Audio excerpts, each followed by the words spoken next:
મિત્રો, શું તમને ક્યારેય એવું લાગે છે, તમે ગમે તેટલું સારું કરવાનો પ્રયાસ કરો, તમારી સાથે ફક્ત ખરાબ જ થાય છે? સારા કાર્યોનું કોઈ ફળ મળતું નથી. તેનાથી વિપરીત, લોકો તમને દોષ આપવા લાગે છે. તો મિત્રો, ભગવાન વિષ્ણુએ આ પ્રશ્નનો જવાબ નારદજીને આપ્યો છે. મિત્રો, એક વખત ભગવાન વિષ્ણુ વૈકુંઠ લોકમાં બેઠા છે, ત્યારે નારદજી નારાયણ નારાયણનો જપ કરતા સમયે વૈકુંઠ લોકમાં પહોંચે છે. ભગવાન વિષ્ણુ તેમના ભક્ત નારદને જોઈને ખુશ થાય છે અને કહે છે, હે વત્સ, આજે તમે ચોક્કસ કોઈ મહત્વપૂર્ણ સમાચાર લઈને આવ્યા છો. નારદજી કહે છે, હે ભગવાન, તમે સર્વજ્ઞ છો, તમારાથી શું છુપાયેલું છે? હા, તમે બધું પહેલાથી જ જાણો છો.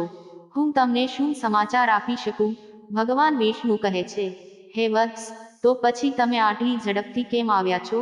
નારદજી કહે છે, હે પ્રભુ, તમે બધું જાણો છો કે હું ક્યાંથી આવ્યો છું, પણ છતાં હું તમને કહેવાની કોશિશ કરું છું કે હે પ્રભુ, હું તમારી પાસે એ જાણવા આવ્યો છું કે સારા કાર્યો કર્યા પછી પણ લોકો કેમ નાખુશ રહે છે. મેં પૃથ્વી પરનો પ્રવાસ કર્યો છે અને જોયો છે. ઘણા લોકો એવા હોય છે જે સારા કર્મો કર્યા પછી પણ દુઃખી રહે છે, પરંતુ તમે કહ્યું છે કે સારા કર્મોનું સારું ફળ મળે છે, તો પછી એવા લોકો જીવનમાં દુઃખ કેમ ભોગવે છે? સારા કાર્યો કરવા તે પાપ છે? નારદની વાત સાંભળીને ભગવાન વિષ્ણુ હસવા લાગે છે અને કહે છે, હે વત્સ, તેન આજે એક ખૂબ જ મહત્વપૂર્ણ પ્રશ્ન પૂછ્યો છે અને મને એ પણ ખબર છે કે તારા મનમાં આ પ્રશ્ન કેમ ઊભો થયો છે. હું તારી આ શંકાનું નિવારણ કરીશ. ચોક્કસ કરીશ. આ પ્રશ્નનો જવાબ કહેતા પહેલા, હું તમને એક વાર્તા કહું. તમે આ વાર્તા ધ્યાનથી સાંભળો, તમને તમારા બધા પ્રશ્નોના જવાબ મળી જશે. નારદજી કહે છે, હે પ્રભુ, આ મહાન વાર્તા હું ધ્યાનથી સાંભળીશ. આ મારું સદભાગ્ય છે કે મને તમારા મુખેથી આ વાર્તા સાંભળવા મળી રહી છે. પછી ભગવાન વિષ્ણુ નારદજીને તે વાર્તા સંભળાવવાનું શરૂ કરે છે. હે વત્સ, મધ્યપ્રદેશમાં એક ખૂબ જ સુંદર શહેર હતું.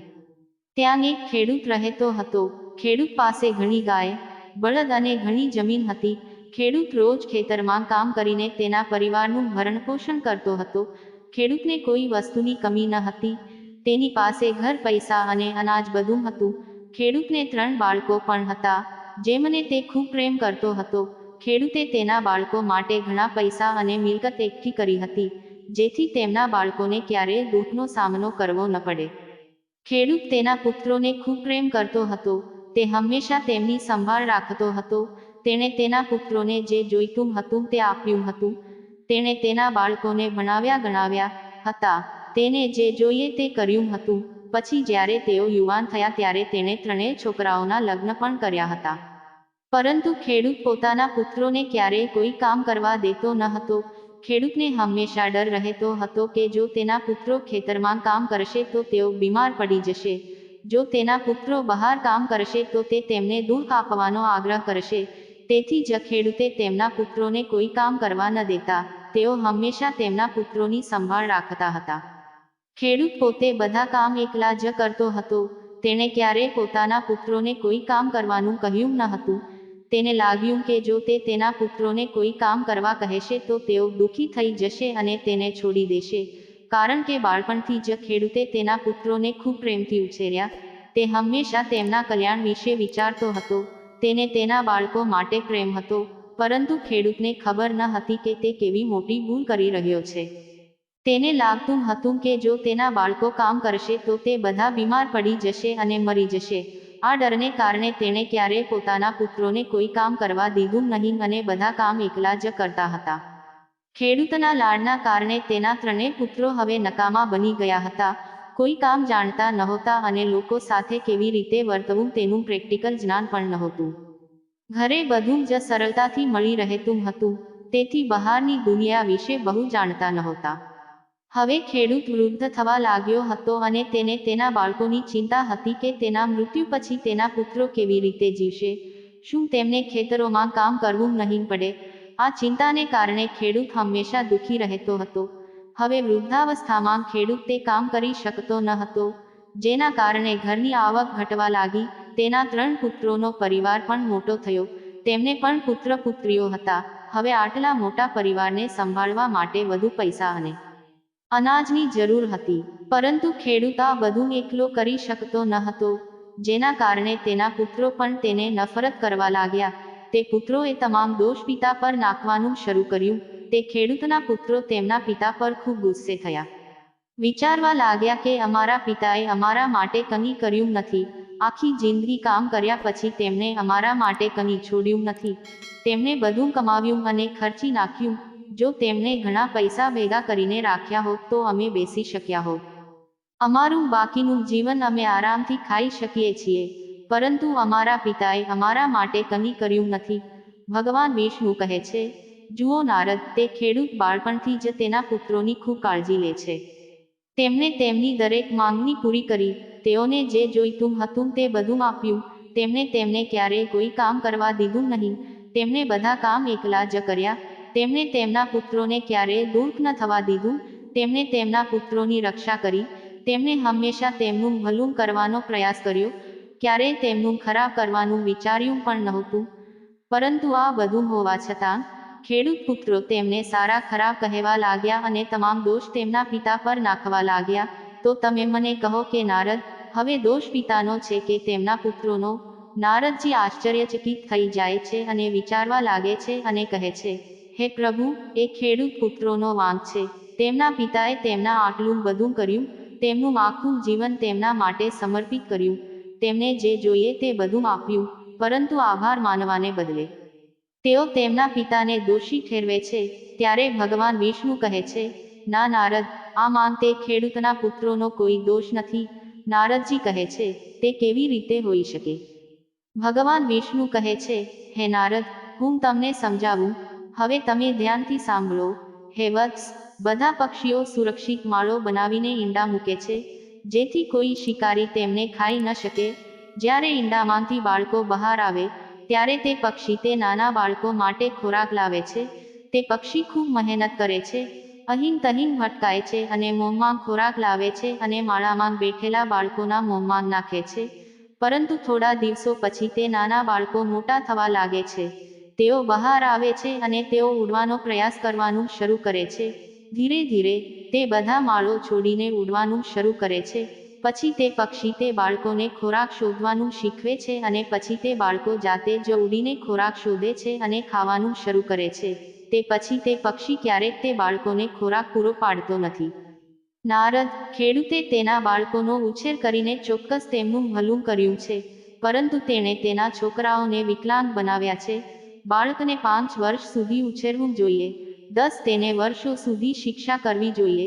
10 વર્ષ પછી તેની સાથે મિત્રની જેમ વર્તવું જોઈએ અને જ્યારે તે બને ત્યારે યુવાન છે, તેને કામે લગાડવું જોઈએ. પરંતુ તે ખેડૂતે તેના બાળકોને આળસુ અને નકામા બનાવ્યા. તેણે તેના પુત્રો સાથે સારો વ્યવહાર કર્યો નહીં. આવું વિચારીને તેણે તેનું જીવન બરબાદ કરી દીધું. આમાં બધો દોષ ફક્ત તે ખેડૂતનો જ છે. ભગવાન વિષ્ણુ કહે છે કે હે નારદ, સત્કર્મ કરવું એ સારી વાત છે, પણ જે અંધ નથી તેને ટેકો આપવાની શું જરૂર છે? જે લંગડો નથી તેને પીઠ પર લઈને ચાલવાની શું જરૂર છે? જે પાણીમાં તરી શકે છે તેને હોડીમાં બેસાડવાની શું જરૂર છે? જે પોતાના હાથે ખોરાક ખાઈ શકે છે, ખવડાવવાની શું જરૂર છે? પહેલાથી જ મજબૂત વ્યક્તિનું રક્ષણ કરવામાં કોઈ વાજબી નથી, પરંતુ એક મૂર્ખ માણસ સતત પોતાની મૂર્ખતાને સારું કાર્ય સમજવાની ભૂલ કરે છે. કોઈ ધનવાન વ્યક્તિને પૈસા દાનમાં આપવું એ સારું કાર્ય નથી. સારું કાર્ય ત્યાં જ છે જ્યાં તે જરૂર છે. જો કોઈ વ્યક્તિ અંધ હોય તો તેને ચાલવામાં મદદ કરવી એ સારું કાર્ય છે. ગરીબ વ્યક્તિને પૈસા અને ખોરાક આપવો એ સારું કાર્ય છે. નબળા વ્યક્તિનું રક્ષણ કરવું એ સારા કાર્યો છે. પરંતુ પૃથ્વી પર લોકો એવા લોકોને મદદ કરે છે જેમને મદદની જરૂર નથી, અને વિચારે છે કે તેઓએ સારું કામ કર્યું છે, તેથી જ તેઓ હંમેશા દુઃખી થવા લાગે છે. જો તે ખેડૂતે તેના બાળકો માટે સારું કામ કર્યું હોય, જો તેને નાનપણથી જ ખેતરમાં કામ કરવાનું શીખવવામાં આવ્યું હોત, તો આજે તેના બધા પુત્રો ખેતરમાં કામ કરીને પરિવારનું ધ્યાન રાખતા હોત. પરંતુ તે ખેડૂતે તેમ ન કર્યું. તેને લાગ્યું કે તેમના બાળકો કોઈ પણ કામ ના કરવા આપે, તેમને ક્યારેય કોઈ તકલીફ નહીં આપે. પછી વૃદ્ધાવસ્થામાં તેમના પુત્રો તેમને મહાન પિતા કહેશે, તેમના પિતાના વખાણ કરશે કે અમારા પિતાએ અમને ખૂબ પ્રેમથી ઉછેર્યા છે, અમને ક્યારેય કોઈ વસ્તુની કમી નથી આવવા દીધી. જે માણસ બીજાના વખાણને પાત્ર છે. જો કોઈ વ્યક્તિ કંઈક મેળવવા માટે સારા કાર્યો કરે છે, તો તેને તે સારા કર્મનું કોઈ ફળ મળતું નથી. સારા કાર્યો ફક્ત નિસ્વાર્થ ભાવે કરવા જોઈએ, બદલામાં કંઈ પણ મેળવવાની અપેક્ષા રાખવી જોઈએ નહીં. હે નારદ, માણસ માટે પ્રયત્ન એ જ ક્રિયા છે, તેણે ચોક્કસપણે પ્રયત્ન કરવો જોઈએ. ઉપવાસની સમય મર્યાદા પણ નિશ્ચિત છે. વ્યક્તિએ તેટલા જ સમય સુધી ઉપવાસ કરવો જોઈએ, તો જ વ્યક્તિને ઉપવાસનું ફળ મળે છે. ઉપવાસનો સમય સમાપ્તિ પછી ઉપવાસ કરવાથી કોઈ ફાયદો નથી. એકાદશી ઉપવાસ ફક્ત એકાદશી પર જ રાખવામાં આવે છે અને અન્ય દિવસોમાં નહીં. તેવી જ રીતે જેમ ભૂખ્યા વ્યક્તિને સમય મર્યાદા આપવામાં આવે છે, તે જ રીતે સારા કાર્યો કરવા માટે સમય મર્યાદા છે. વ્યક્તિને માત્ર ખોરાક જ ખવડાવી શકાય છે, પરંતુ પેટ ભર્યા પછી તેને ખોરાક આપવાથી તે નકામો થઈ જાય છે. તેથી જ વ્યક્તિએ તેને જરૂર હોય તેટલી જ મદદ કરવી જોઈએ. તે એક સારું કાર્ય છે. તરસ્યા વ્યક્તિને તેની તરસ બુઝાય ત્યાં સુધી જ પાણી આપવું જોઈએ. એકવાર તરસ બુઝાઈ જાય પછી તેને પાણી આપી શકાતું નથી. તેમજ જ્યારે આપણે કોઈને મદદ કરીએ છીએ ત્યારે તેને જરૂર હોય તેટલી જ મદદ કરવી જોઈએ, તેનાથી વધુ મદદ કરવી જોઈએ. જો કોઈ વ્યક્તિ એવી વ્યક્તિને મદદ કરે છે જેને મદદની જરૂર નથી, તો તે વ્યક્તિનો સ્વાર્થ તેમાં છુપાયેલો છે. લોકો અન્ય લોકોને ખૂબ મદદ કરે છે. જ્યારે તેમને જરૂર ન હોય ત્યારે પણ તેઓ તેમને મદદ કરે છે અને પછી તેઓ તેમને બદલામાં મદદ અપેક્ષા રાખે છે, જેના કારણે તેમના દ્વારા કરવામાં આવેલ તમામ સારા કાર્યો વ્યર્થ જાય છે. પછી નારદજી બધું સમજે છે અને તેઓ કહેવા લાગ્યા, હે પ્રભુ, તમે ધન્ય છો. તમે સારા કર્મ અને તેના પરિણામો વિશે આપવામાં આવેલ મહત્વપૂર્ણ જ્ઞાન છે. સમગ્ર માનવ જાતિના કલ્યાણ માટે અત્યંત ઉપયોગી છે. તો મિત્રો, આ રીતે ભગવાન વિષ્ણુએ નારદજીને સત્કર્મનો અર્થ સમજાવ્યો છે. તમને આ વાર્તા કેવી લાગી?